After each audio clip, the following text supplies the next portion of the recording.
All right, speaking of the short cons, we're going to be talking to somebody from Smoking Gun. Is that it, Earl? SmokingGun.com? SmokingGun.com, yes. Is this Joe Giselli? Is that how you say his name, Earl? Yes, Joe Giselli. He wrote the story, and he's formerly of the Village Voice here in New York City. Now, the story, of course, about James Frey. This is a guy we had on the show about, a month or so ago. And he wrote the book Million Little Pieces, the follow-up, My Friend Leonard. Did you see Larry King last night, Fez? Yeah, I was watching James Frey and his mom and Larry King. How do you think he came out?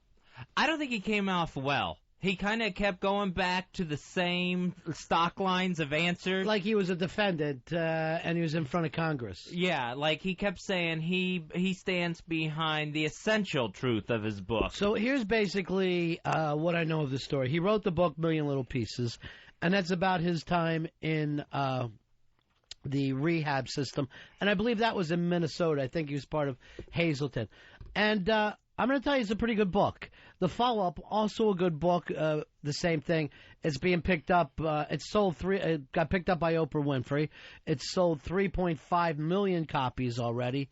It's going to be made into a movie. Well, it's already been optioned by some movie corporation.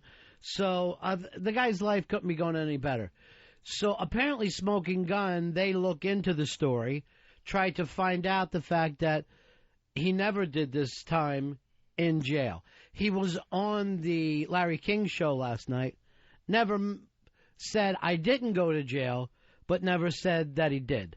So, I mean, if you were in jail, it would be easy enough to say, here's where I went to jail. So, yeah, it looks like he never did go to jail at all. How that really takes away from what he says, I got to agree with him. It's really not the point of the book. It's an embellishment. But he didn't go and say, I didn't go to jail, but this is why I said that I did. This is why I thought it would be a bigger impact. So in a way, he's saying, I stand by my book, I stand by the things that I said, but he didn't come up for a reason of why. Like the stuff about, the girl was actually 12 when she died and not 17, that really didn't bother me as much. But he never made it a point of why he took it up and acted like he was a criminal when apparently he was a guy, from the suburbs with a nice family, and he might have fallen, but he had a safety net there. Yeah, the two things that he kept going back to was that he was told to tone some things up, tone some things down. Which we all agree you're going to do if you're going to write a memoir about your life. But would you suddenly say, I was in jail? For what reason? He never gave a reason why he would make up that part of it, why he would make that a little more dramatic. And at the same case, then you're going, well, what else in the book is a lie? You'd have to say that to yourself if something like that has come up. If you're reading the book, and if anyone who hasn't read it yet and you're interested in reading it, now those people are going to be going through it with that nugget of doubt in there about everything. But that means they're going to go out and buy the book. This is not going to be a bad thing for the book sales. It's still going to drive people to the book. The book, Million Little Pieces, James Frey, and it's about kicking kicking drugs and alcohol and going through rehab. And the main gist of the book is this, that he was able to kick, he was able to get off after his stint in rehab. We've moved on in there, interns. And what has happened is that he refused to use the 12 steps because he doesn't believe in God. When people are going, hey, I got a lot out of this book and it meant a lot to me, I don't know what that means. You know what I mean? It's just the opposite of kind of a self-help book. It's more of a tighten up, man up a little bit. But another thing that came up where he acted like, well, I haven't been in a fight in years. Well, he got in fights in the book, and he talked about his anger problems in books, and then he played that down in front of Larry King. Yeah, I mean, and he openly admitted that names were changed to protect innocent. Nobody has a problem with that aspect of it. The thing that he didn't admit to, even last night, is that he never was in jail. I mean, he did it overnight, like any of us that have ever been, snatched for something, but he never got an actual jail term. He actually tried to dance around that even a little bit more, where he's going that the Smoking Gun has two different mug shots of me, we're never again saying, no, it's not true, I was in jail, or like you said the other way, but still kind of feeding what he had originally written in his book. My biggest problem of everything that's happened so far, and I'm looking up on TV, and it's being covered on every single channel, every single news channel. It's got a lot of heat to it, which, again, is just going to mean more book sales. My biggest problem is you go on Larry King to defend yourself. You've written this rough and tumble, badass book about rehab, and, you know, the book opens up and his teeth are knocked out. He's bleeding. He's pissed and shit himself. He's on the back of an airplane with all the people sitting up front just to stay away from him. You know, he's out of his mind on alcohol and drugs, and he gets in, he fights, he goes into a crack house to pull a girl out. When he gets out of jail in the second book, he's living in squalor and sleeping on the floor and, you know, kind of reading Zen books and all. This rough and tumble guy goes on Larry King and brings his mom with him. Can you fucking imagine what a pussy age this is? Can you even imagine for a second Norman Mailer would bring his mom on TV to defend some of this stuff? I don't know what's wrong with America today, but it's got to have something like that. My mom will tell you I was a drunk. Well, I think the whole setup of that angle was that when they announced that his book was being named, they invited his mother. I know, I saw that, but that's still embarrassing. Yeah, I mean, it's like, no, you don't bring your mom. Who's fucking Hunter Thompson's mom? Nobody has an idea. Unless she's coming on and saying, here, I have the documents of when he spent 3 months in jail. She served no purpose last Well, the night. first person to, other than make him look like a pussy, that was the purpose. The first person to call him a liar on this show was attacked by you, Fez, Harry, all you little haters. You gang raped him when he tried to come on and show us the light. It's my buddy, Billy Staples. Did you ever get a hold of him for me, Fez? No. That breaks my heart. Here he is on the air right now, Billy Staples. Billy. Good morning, fellas. I guess it's the smoking bum here, huh? Good one, Billy. Good one. Billy, what was your beef with James Frey that day? Actually, I listened to the show last night. Yeah. And my biggest thing was I said he's embellishing his stories. I said, look, you want to embellish? I can embellish because that's what he's done. But the thing was this. He's giving the wrong people the message. He's giving a wrong message. He's glorifying his stories. Well, your thing was this, that he said that you could quit alcohol without the 12 steps, and I still believe that. You know what, Ron? I believe you can. I mean, like I said, it's far and few in between. I would think, you know, in his whole fact that he doesn't believe in God. You know, they're not questioning that in the book. You know, they're questioning his stories, which to me is the most stupidest thing you can do, because everything is a matter of record. I mean, how many days you spent in jail, when you were arrested, arrest reports. Right, you know? But at the same time, I don't think he thought he was going to have a big, gigantic book. I thought he thought he was going to have a book just like anybody else. You sell a couple 100,000 copies, you get a payday out of it. Nobody expects to go out and sell 3.5 million copies. Then that Oprah machine starts rolling. Yeah. And it's not like he's done anything wrong. I don't think he's broken any laws. You know what I'm saying? There's nothing to hold this guy to anything. Basically, it's like lying to a chick to get laid. That's what he did. But it's like the country was a chick, and he came in, he told a couple of stories. We all gave him a hum job, and now we found out it's not true. Well, Ron, let me just your analogy there. Yeah, you know, get laid with a chick affects what just the chick. Everyone who read that book can get the wrong message that you don't need, you know, a program to get sober. It worked for him. Well, you don't need a program to get sober. That's true. You don't, but for the majority of people, yeah, but you know, they do need help. Yeah, and I when we had Frey on the show, he never said that you shouldn't try the 12 steps. He said give it a try, and that's where I was on his side about. Mm-hmm. And again, I don't know if what he's done is different than any other writer has ever done. I can't imagine. Well, it all depends. You know, I've been hearing left and right that he tried to have the book publicized as fiction and all this, but I've never seen no proof of that. I mean, because he published it as nonfiction. Well, I thought about it, and again, that's not his call. That's the call of the of the publisher. Then But wouldn't it be very simple to put something in the beginning of the book? This book is based on events in which I've taken, like they do with movies. well, apparently he did that with his second book. Oh. His first book was now the first book was put out by a smaller publishing firm, and now as far as I know, they're the ones responsible for fact checking. Because every person, like if I was going to write the Ron and Fez story or the time that we were all together at NEW, I'm sure my stories would be way different than yours, Billy. Even though they would concern both of us, we would, every time you read a story by a band, do you fucking believe everything in there?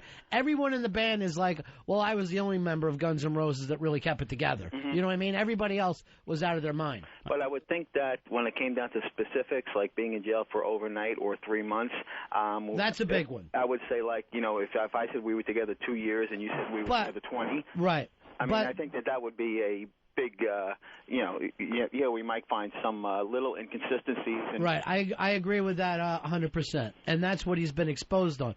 But in the meantime, what does that really hurt in the terms of the book? Well, I think it hurts his credibility. But I mean, in the terms of what he said in the book, it doesn't take anything away, right? Yeah, what Did you read the book, Billy? No. Okay. Ron, but what I do think is, if he lied about that, what makes you think he's not lying about everything else, about how... Oh, I said that. I agree with you.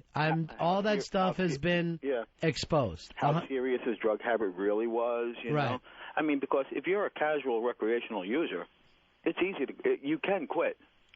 I mean, if you're as hardcore as he says he was, and all the examples I just heard you giving being on the But let me tell you, Billy, the thing about this, and when I read the book the first time, you've heard these stories a million times in any meeting in the country. Everybody in every meeting has stories that are just as intense as the ones he told. Everybody does. Or else you wouldn't end up in a fucking meeting, you know what I mean, feeling, trying to get your life back together. I got to tell you. But hold on, let me finish this. The difference is he's a writer. He wrote it up and made it compelling. You know what I'm saying? That's where his skill is, and that's why it's a pretty good book, because he has the ability to write, no matter what the story happens to be. Yeah, my only thing with that is, I've been in a lot of meetings, and I got to tell you, those stories really, really, really have outdone a lot of the crap I've heard. Because, in meetings you just hear a lot of whining and stuff sometimes. And, like we talked about the last time, it's all war stories. But he took his war story and made it into World War III.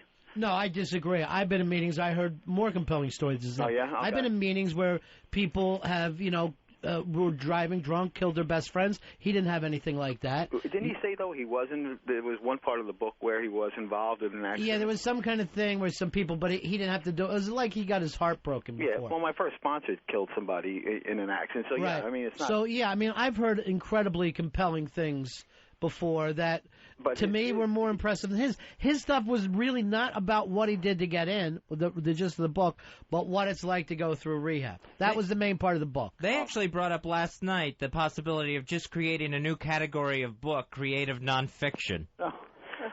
But that's semantics. It really doesn't have anything to do. You know what I mean? That's more about what people in the book publishing industry should worry about. My point is that, and what gets to me is like Oprah called at the end of the show last night. Yeah, did you get a kick out of that? Well, this book, has helped a lot of people through. I don't know if that's true. It's not the kind of self-help book, and I've read a lot of self-help books, and I don't go back and trace to see if the guy was really bankrupt or really lost his wife. Nobody ever does that kind of stuff. But there is no kind of spiritual thing to his book. There's no kind of all he said was he just decided to quit one day. Yeah, and okay, that's fine, but everything prior to that leads you to doubt it. Like, did he even use drugs? Okay, because if he lied, like we said, there are lies. Well, I don't know why anybody. I mean, like the President of the United States, he says that he quit through a spiritual rebirth, right? And nobody's going back to go, well, is that true? Is it, you know what I mean? You take him pretty much at his word. I think that it's 100% true. For him, it was true. I don't think so. For you. For you, it would only be he's only done the first couple of steps. Yeah. But I honestly believe that happened. Well, again, to each person. No one can call anybody but themselves an alcoholic or a drug addict. Right, and that's what he's done. I mean, I see no reason to say that he isn't. All right, let me take some calls here.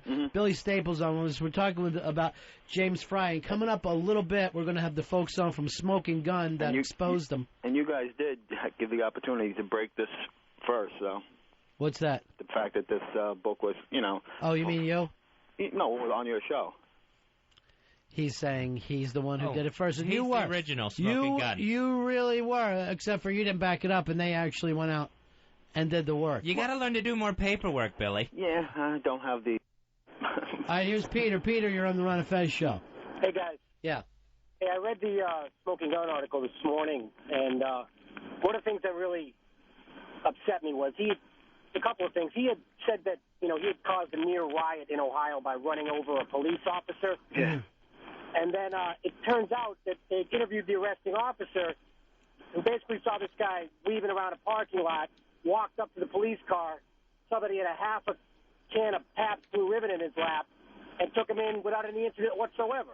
Right, but he never mentioned the guy's name or even the town. All that stuff was left out of it. So, again, this story that he told didn't hurt any individuals. It wasn't like, I punched Fez Whatley. He was just like, I hit a police officer. So he never named names. He never named the town. So you were saying then, Ron, that it could have happened in a different town? No, I'm not saying that it happened at all. I'm saying the story works. I mean, you've done stand-up, Billy. Yeah. You tell stories on stage that aren't necessarily true, and you're telling them in the first person, but you're telling it in a way to entertain people, right? Correct. So that's not lying.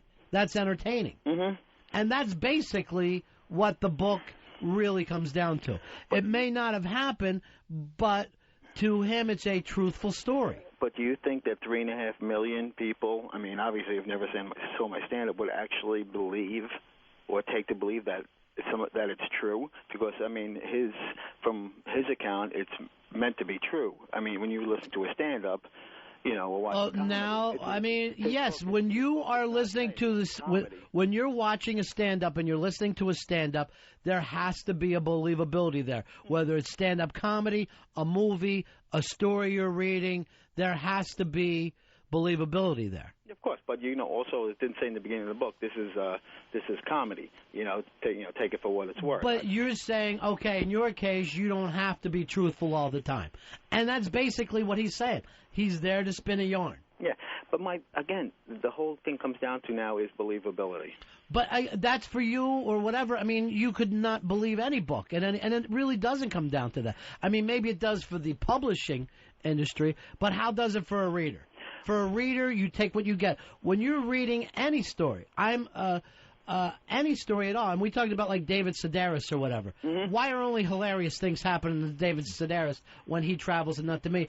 I'm not going to yell at you're a liar, your brother. That's an over-the-top thing of your brother. Of course it is. Do you think there's a difference, Ron, between enjoying reading a book and believing what you're reading? But what have you lost if you believe? You know what I'm saying? Mm-hmm. If you're not just seeing it as entertainment. In other words, if he said at the end of the book, now I urge you to join Scientology, or I urge you to go out and pick up these tapes, which you'll see every fucking night on TV, and no one's ever running after these guys. He's not selling a program. He's not even selling the 12 steps. At the end of it, he's just saying, find it in yourself and do it yourself, and whatever your truth is. So no one is actually being hurt by this. Well, again, I say fine, be yourself, do it yourself. But you know what? If he wasn't as bad as he says he was, it's not as difficult as he's. So you're saying, but we have no idea if the guy was a drug addict. I mean, Hazelton took him in, so they believed that he was. If you have insurance and money, anybody will take anybody. All right, here's Gus. Gus, you're on Ron and Fez. Yeah, hi. I didn't read this book. I don't really know who this guy is. I got beef with Billy's statement about Alcoholics Anonymous being such a good program.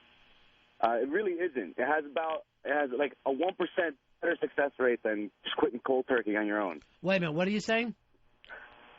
Alcoholics Anonymous has about a 5% success rating. It was just and one. Cold turkey has about a 4% success rating. I don't know where it's been anybody documented gets these figures several times. I saw those same figures came out on Bullshit, Penn and Teller, so that's the only other place that I know that from. But yeah, I mean, it's just like weight loss. The percent of keeping weight off is about the same. It's about 4 or 5%. But you understand? I mean, there is no way of gauging the success of a program like AA. It would have to be the rest of someone's life, right? Well, yeah, exactly. I mean, it's a day-by-day program, but I mean, now people don't go. They don't check records when you go to a meeting. Okay, how many people relapse? How many? So there is no definitive percentage. It's a guess. Here is Patrick. Patrick, you're on Ron and Fez. Hey, Patrick, go ahead, buddy. Once, twice. Patrick, you're on the air? I hear you there, but we lost you. All right, Billy, I'm going to put you on hold because we've got the gentleman on from Smoking Gun. Okay. Joe Giselli from the SmokingGun.com is on the Ron and Fez show to talk about this investigation. They did a 6-week investigation into some of the claims in James Frey's book, A Million Little Pieces. A Million Little Pieces has been exposed, and it's all over the news today. He did Larry King last night. Joe, welcome to the Ron and Fez show. How you doing, buddy? Hey, how's it going? Good. What actually got the Smoking Gun to look into this book? After all the hoopla of it being picked in the Oprah Book Club and his appearance on Oprah, we got a very innocent email from one of our readers asking us to go out and find his mugshot.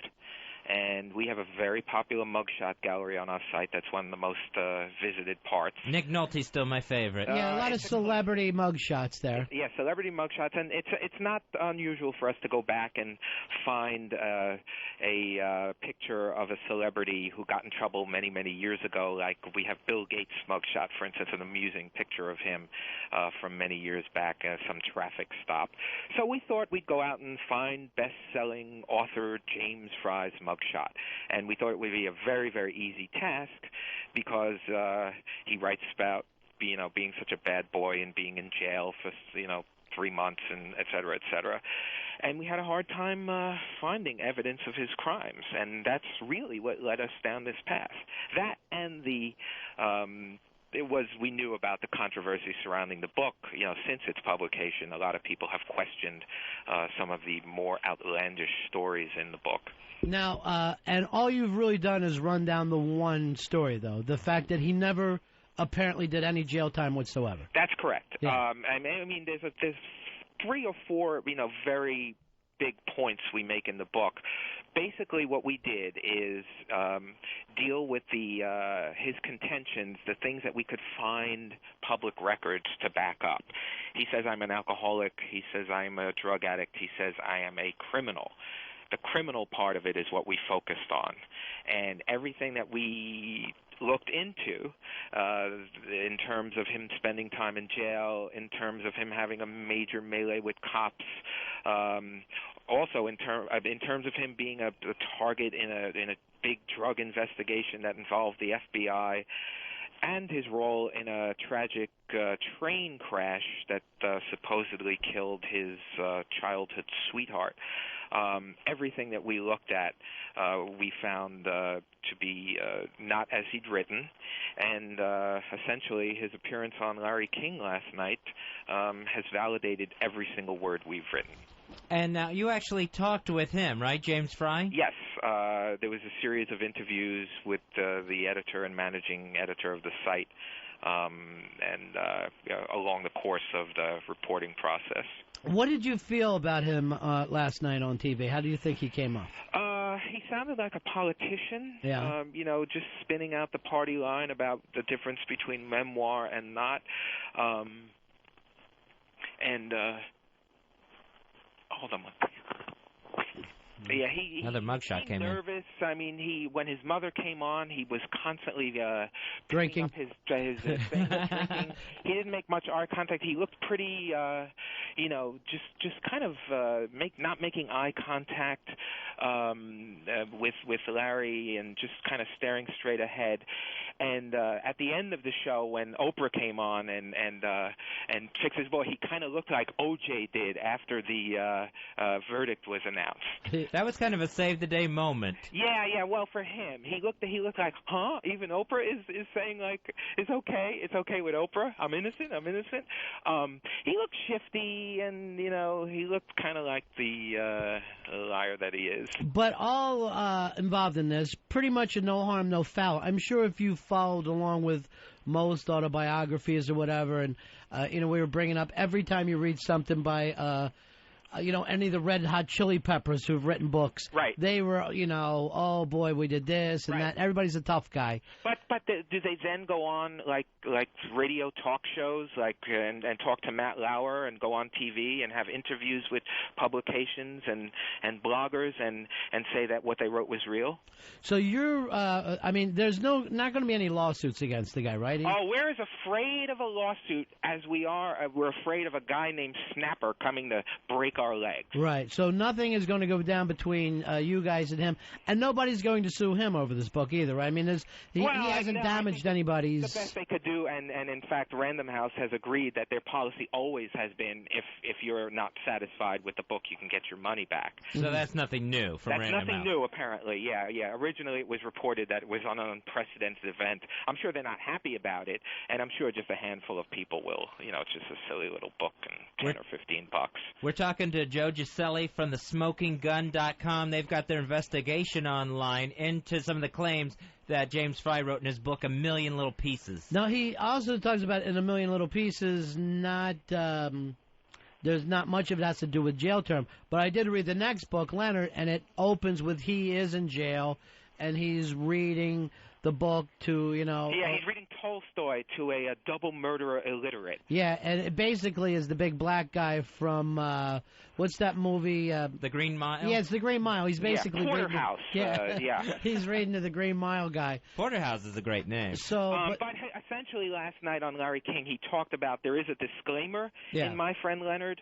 So he basically has said that whole book is a work of fiction. Well, Joe, let me ask you, you think this is something that you guys are going to get into more now? I mean, you're going to have like one book written by Michael Moore about what's going on in the country, another by Bill O'Reilly. No one kind of does fact checks on these kind of guys. It would be interesting to see if Al Franken or Sean Hannity is correct about some of these points they talk about. Well, that's one thing. I mean, no, if we had to do an investigation like this every month, we'd jump out the window. This as you know from our website, we basically get a silly little police report or a mugshot and post it up there with a snappy intro and go on our merry way to find the next one. Right. We worked really hard on this. This was a serious investigative piece. And it's really not what we do. And mainly this was because Oprah brought him into the light, right? I mean, I'm sure... Yeah, well, the argument absolutely can be said that we went on this path because of his appearance on the Oprah Winfrey Show. That's absolutely true. All right, Joe. Thanks for being on with us. Smoking Gun. They're the guys that exposed James Frey, as he never did any real time in prison, right? That's the main thing, right, Joe? A few hours here and there. Right, like all of us. Like all of us, exactly. All right, talk to you later, Joe. Bye-bye. Thanks, Joe. 866-RON-0-FEZ, 866-RON-0-FEZ. So, Billy, that's the whole story. Pretty much no harm, no foul to the general public, but you disagree if somebody's trying to kick alcohol and drugs, you're saying there's a better way. Yeah, I do believe there's a better way for me. And like he said, the book he's a liar. He called him a liar. His words, not mine. It's like the legal. But I've heard people call Bill W. a liar too. So again, you're still dealing with the human condition. What it really comes down to me is, do you find it to be an entertaining book or not? I mean, Hunter Thompson is not a liar, and he writes stuff in the first person. He was an entertainer. Mm-hmm. And Norman Mailer has been called a liar. Most of the time, anybody who writes stories like this has somebody going, no, that's not the way it happened at all. And literally, when Mick and Keith each wrote a book, they called each other liars because it's not the way you remember things happening. Like the hot movie now is Capote, and it's all about how he had to really embellish this very awful story. And Capote actually invented this kind of writing. Capote was at the forefront of that. And yeah, you're right, Earl. That is a big part of what the movie's about. And again, do you like the book? Is it a good book? Are the themes there? That's what it really is going to come down to. Oh. If you watch a lot of movies, we just had the movie this year where Max Baer was yelling, "No, my dad wasn't like that at all," and people going, "Hey, it's just a movie," and that's using actual names. The Cinderella Man. Jethro wanted to actually box Russell Crowe over it. He'd destroy him. Jethro would destroy him. Here is Lind. Lind, you're on Ron and Fez. Hey, how you doing? Yeah. Miss Soundboard Fez. Yeah, I do too. He was great. I was just wondering if you think all the bad press that he's getting, do you think that's going to help him sell his books more? Absolutely, because the book had topped out. It's already a couple years old. It topped out, and now there's going to be certain people who are going, everybody's talking about this book at work. I haven't read it yet. I'm going to go out and pick it up. Yeah, this has got to be the second biggest push since Oprah. The only thing that could hurt him right now is maybe the movie company might think, I want to step out of this. That's the only other problem. Kevin, you're on Ron and Fez. Hey, Ron. Kevin. Yeah. Ron Fez, Yeah. big fan. Thanks. Listen, I listened to the original interview you guys did, and I Yeah. feel like, Ron, at the time, you were sort of kissing his ass and listening to every story like it was... like he was revealing some great stories to you, and now you're kind of backtracking. No, I haven't backtracked at all. And In fact, the original interview, he commented about Jim Morrison and the books written about Jim Morrison, how they glorified drugs. He does not write about alcohol and drugs. He never wrote any party stories at all. He wrote a rehab book. He glorified his lifestyle or his life, and he's cashing in on it, basically. And Ron, you actually said that he didn't glorify anything. Well, I don't feel like it was glorified at all. It was ugly up. I mean, a guy shitting and pissing himself, and his mouth is bleeding, and he's getting his ass kicked, is not a glorification. But I also say this: rock star style, he lived some kind of wild life, which he probably didn't. First of all, all of us, Kevin, all of us have lived that fucking life. If you grew up at any time, in the 60s, 70s, 80s, you fucking partied. I don't care who you are. Bragging about it. But the thing that is different, the reason why he made his living is he's a good writer. And I still stand by that. And the other thing about him, when he came into this studio, he was a great guy. He didn't have to do this show. Earl contacted him before the Oprah thing. It blew up on him. He stayed in contact by Earl going, look, I know I promised you guys an interview, but right now everything is going crazy. I'll get back to you. He did. He came in here with no entourage, even after selling 3 million books. And trust me, I've seen a lot of people come in here with 15 people and acting like they're a big deal. He met people who we know here at the station that wanted to meet him. He signed their books. He couldn't have been a nicer guy. I'm going to stay with that. He was a really good guy to meet, and he wrote 2 really good books. Are everything true in them? Apparently not. And I also say this, I'm not fucking putting him down because of that. I honestly think the art comes first before anything else, unless you make disparaging remarks about certain people. If he said, I bought all my crack from Fez Whatley and he didn't, then he should be sued for it. None of it. But, what? He didn't buy any of it from me. No, I shouldn't have used you. I should have used someone else. What I mean is this. He didn't hurt anybody personally with what he did with this book. If that looks like I kissed his ass, then, I'll take the heat for that. I didn't expose him on the show. But we had a guest in here yesterday, Robert Vaughn. I wasn't trying to expose him and trying to find out if he really met Bobby Kennedy. I'm going to take the guy at face value like I would any caller or anybody else. And I listened to that interview more than anybody just because we have to do it for best of and everything. You went after him on certain aspects of it. You were more challenging. You weren't kissing his ass at all. There were just certain aspects of it, and you openly said, there's certain things I disagree with you on. Right. You were very open in what you disagreed with. Here's one of the things, and it had to do with the Leonard book. Do you remember when I said it's Don Henley? Yes. Well, now in fucking hindsight, I'm sure he didn't bump into Don Henley, because you saw he didn't react like he even knew what I was talking about that day. Yes. In the book, he fucking explained what could only be Don Henley. It's a fucking drummer, middle-aged drummer who sings in a traveling band. Who else is that going to be? Unless it's Levon Helm, who, you wouldn't have acted like girls were going crazy over. It was Don Henley. I'm sure that's embellished. I'm sure that really didn't happen. But he didn't call him Don Henley. I did. And the other part is when he and after the interview, sent me a very nice follow-up email too, saying I had a great time. Right. Anytime you guys want me on, I'll come on and this and that. He was a great guy. I thought he was a really good guy, and I thought he was a good guest. I really did. And when it really comes back to, I'll use the same defense that I use of Billy of doing stand-up. Does that really matter when you're doing stand-up if everything isn't true? You've got Dave Chappelle, whatever the hell goes on with him. The important thing to me, I know a lot of people care about private lives, is the guy's act any good? If his act is good, I'm going to laugh. If it's the truest story in the world and it doesn't make me laugh, I don't see what good it does. No, Ron, listen, sorry, I'm going to interrupt. I got to run, but I just wanted to end with my biggest problem is, to use a legal term, like I said, the fruits of the poisonous tree. If one thing's a lie, what else is a lie? You could say that about any human being. Yeah. I mean, you could say that you go into any church, the preacher is going to tell some stories in a metaphor, right? Mm-hmm. It doesn't make them a lie. Yeah, but the last time we spoke, it was like you were behind it and said it was all true.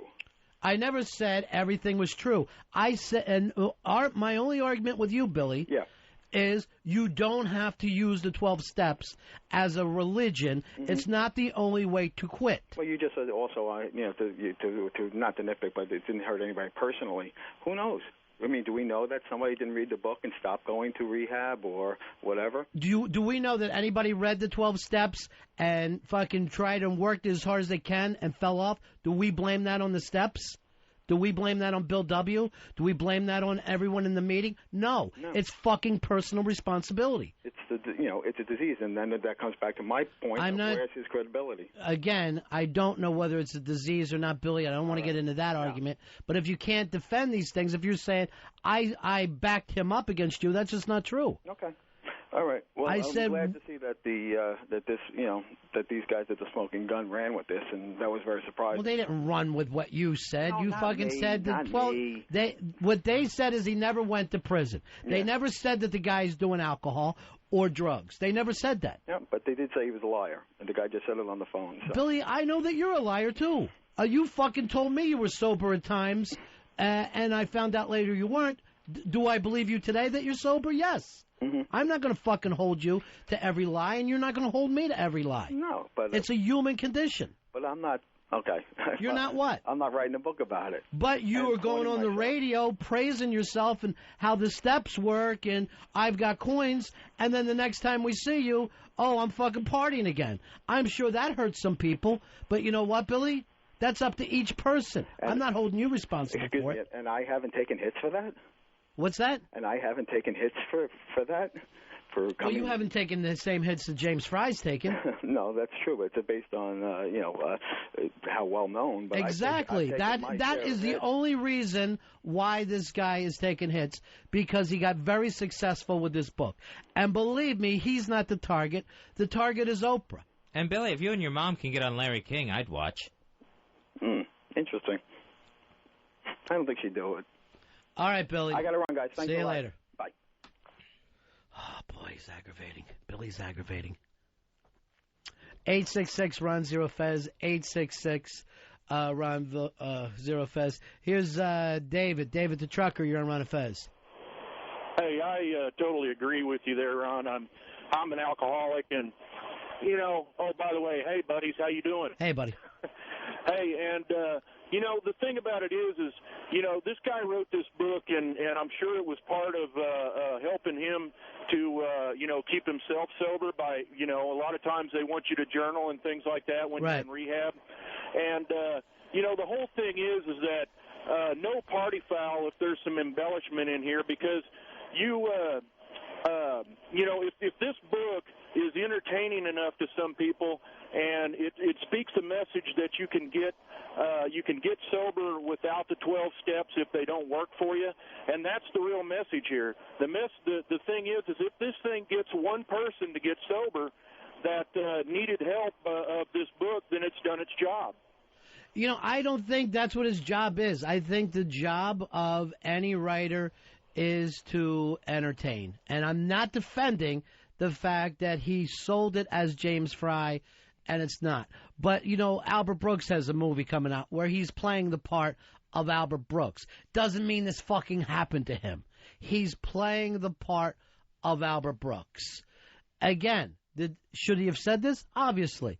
James Frey should have said it from the beginning. I mean, look at Curb Your Enthusiasm. Larry David is playing a guy named Larry David. Right. Does that mean he's an asshole in real life? Right. Maybe, yeah, he probably not. is. But maybe but at not. the same time, the thing that makes it interesting and makes him different from other assholes is he's able to get the fucking work out there. He's able to produce it. Hey, Brandon, you're on Run of Fez. Hey, I just wanted to say that, you know, even Hemingway did the same thing. You know, he never did half the stuff he wrote about. You know, it's just the nature of writing. You know? Yeah, it is. But I'll give Hemingway and Kerouac this credit, is that they changed the names to somebody else. I think Kerouac was, you know, Sal Paradise, and when you're reading Kerouac books, you're trying to guess, oh, who's Ginsberg, and you know, so if he would have done that, and I even thought about this, if you would have read this book without thinking this really happened to him, would it be as powerful?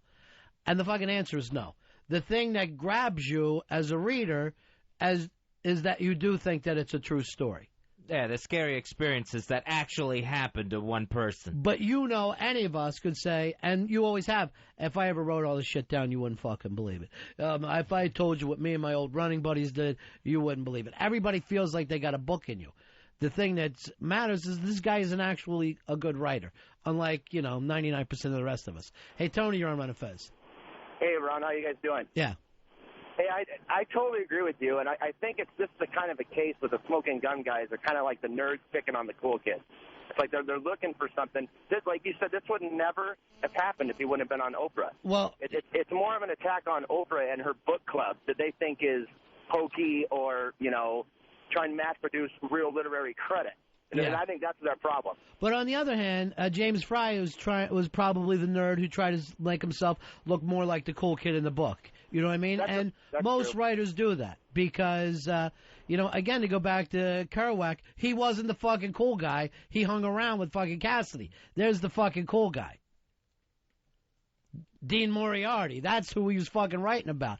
But the guy who was cool was too busy being cool to actually write down this shit. He had no idea, hey, I should even write it down. Here is Stan. Stan, you're on Run of Fez. Hey, Stan, what do you got, buddy? Hey, what's going on, buddy? Love the show. I'm kind of a new listener, but I just wanted to call and let you guys know. I've been in Hazleton twice. And it's my understanding, I kind of picked up late that that's where this guy was. Right. You know, one of the cornerstones of the whole program up there is you sit around and you listen to everybody else. And first of all, addicts are liars. So it should be no surprise to anyone. Right. And you kind of get your support from all these outrageous stories you're hearing from everybody else because you sit there and you think, oh, my God, I've done that too, I've done that too, I've done that too. Or at least I never did that. You could be sitting there feeling really bad about yourself and go, oh, this fucking guy's even worse. Exactly, and you kind of build momentum off of that, thinking, okay, my bottom wasn't that bad, so hey, there is hope. And it's almost as if this guy's built a composite of all the people he's run into and put a book together. And, you know, he may not have been up front and said that was the case, but, you know, when you think about it, if he was that up front, people probably wouldn't have read it like they did. Yeah, and again, so he did something to be a writer. And, you know what I mean? I mean, he paid for his entertainment. Again, should he have said it up front? Yes, I'm the first to fucking say that you can't, you know, say that. There's one passage in the book where one of the guys in, I guess, like the AA meeting or that meeting that they have at Hazleton, he tells this story that is nowhere near as outrageous. It borders on silly, and everyone's laughing at him. And Frey points out in the book, he goes, that was the story that moved me because he was bearing his soul. Right. Said this guy, you know what? He didn't have to tell that story. It was an immensely embarrassing story. Said, but he was the most honest guy out of this meeting, and that was the one guy that really moved him. So it wasn't like he took the most outrageous story and published it. He published the one that, you know what I mean? He went the opposite direction with it. Here's Tim. Tim, you're on Run of Fez. Hey, Ronnie. I haven't read the book yet, but to me the issue is when you say nonfiction. Then you're talking about yourself. Then people are like, wow, this really happened to this person. You're buying credibility when you say that. When you add in a bunch of stuff that didn't happen, to me it's illegitimate. And I know you're saying it's entertainment, but when you say this happened to me, this really happened, that buys a lot of credibility with people, and you blow that. This guy's blown it. I agree with what you're saying. I definitely agree with what you're saying, 100%. And, when they try to hide behind is something a memoir or not, that's for fucking geeks to worry about. It doesn't really matter to me one way or another. I don't think he needed to do the jail thing. The interesting story was he went into rehab. Now, at the same time, when he's in rehab, he falls in love with a broad. She gets high again. He goes into the crack house, pulls her out. I'm thinking maybe that stuff didn't happen now. But was it good in the book? It was absolutely entertaining in the book. Would it change my life even slightly, whether it was true or not? No. The only real relationship I have with the book is the time that I'm reading it. Right, but to retain credibility, you got to admit. All right, well, let me ask you this. Are you a Christian person? Yeah. Does it matter to you if everything in the Bible actually happened, that there was really a giant ark? Does that matter to you, whether it's the metaphor of the story, or does it have to have actually happened?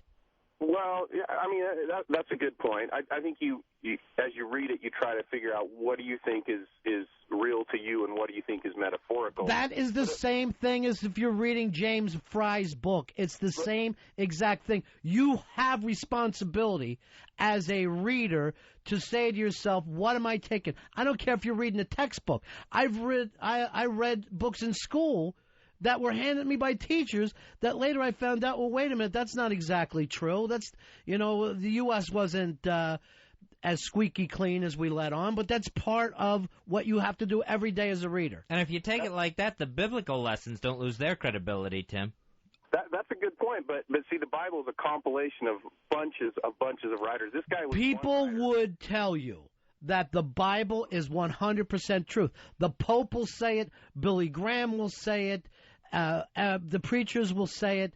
So, and you're saying, as a Christian, you can go, you know what, I'll cherry pick. I'll pick and choose and know that some of these things are just stories. Do you know what I'm saying? For me, that works. Okay. It doesn't work for everybody, but it doesn't really take away from the message for me. And again, does James Frey have does he have a right to be getting his teeth kicked in now? Yeah, he does, for being so successful. That's what this whole thing is about. Or you never would have heard about it. You never would have heard about it, even slightly. We got to take a break here. We went way too long, Earl. Earl, what can I say? In for a penny, in for a pound. The guy was good to us, right? He was great to us. Yeah. He was a good guy. I know Eastside Dave didn't like him very much. He thought he was cocky with me. And Billy Staples feels he's led to an investigation. Would you want him back on to defend himself? Billy, he's always welcomed here. He is always welcomed here. First of all, if I went around, I wouldn't know anybody if I fucking heard somebody blow a story out of proportion. I've been fucking hanging out in clubs half my life. All I hear is bullshit everywhere I go. I'm used to it. I always think of like the Richard Pryor stories. I mean, were they as outrageous? Right. He was a whorehouse when he was 7, 8. Everybody kind of, particularly if you sell for a living, if you're not if it's about moving your PR around. Every band, everybody, has done something strong or tough or whatever. But, in show business, what, half the people change their names anyway?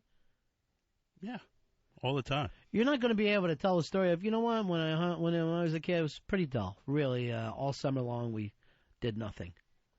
Because that's really what happened with most of us. And yet you look back on it like something actually went down. We got to take a break here. We'll be right back. It's the Ron and Fez Show. The Ron and Fez Show. Coming up a little later on today, Fezzy, you will re-give your worst dress list of XM, which I don't know whether you know this because I have a way of protecting you from the world. Right? Created a firestorm of anger. Really? Yeah.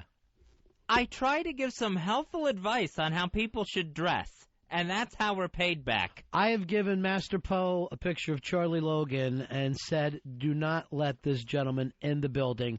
Fez is in trouble. Ooh, beware the boneyard. Coming up, we have Polo tomorrow or today? Tomorrow. And when are the Oscar picks out, Fez? The Oscar nominations are announced the morning of January 31st. Wow, that seems a while, huh? Yeah, and then I think that the ceremony is like March 2nd or March 5th, something like that. Right. A lot of emails here, so let's just try to just wrap up the James Frey thing, and we'll move on. And we could talk about it all day, and, you know, pretty much everybody's right. No matter which side of this issue you are on, believe me when I tell you there's smarter people than us talking about it. Callie wrote in and said, you'll have to also take into the fact that this guy went on the Oprah show and spoke of his experiences. I did not see him on the Oprah show, but if he went on there and said, hey, I was in jail and I did time and, you know, and I had to go back and look at it, yeah, you're right about that. That's basically a lie. When you're at that point, you're lying. It's no longer storytelling. And this Michael wrote in and said, Larry King lost a lot of credibility last night due to his tabloid line of questioning. Not that he gives a shit. If anyone thinks Larry King has any credibility left, it's beyond me. Larry makes a point of, I don't do research, and you get softball questions from me. This is why James Frey picked this. This is why a lot of politicians choose to go on Larry King. You're not going to find yourself on the ropes. You're not on 60 Minutes. You will get a lot of questions like, do you feel bad about this? That sort of thing. How are things now? You going to write any more books? And you know he hasn't read. Why wouldn't you know this is the hottest story in the country, and then you wear it as a badge on that you haven't read the book or even the bio? You really don't care. And how Larry lights up when a celebrity comes on the phone. He loves everything. Oprah, baby. Yeah. You can't say, here's the thing about Larry. The guy lives it. You got to give him that he has a great time. And everything's fun for him. I think he called her Sweet Baby at one time. Sweet Baby. Hey, baby.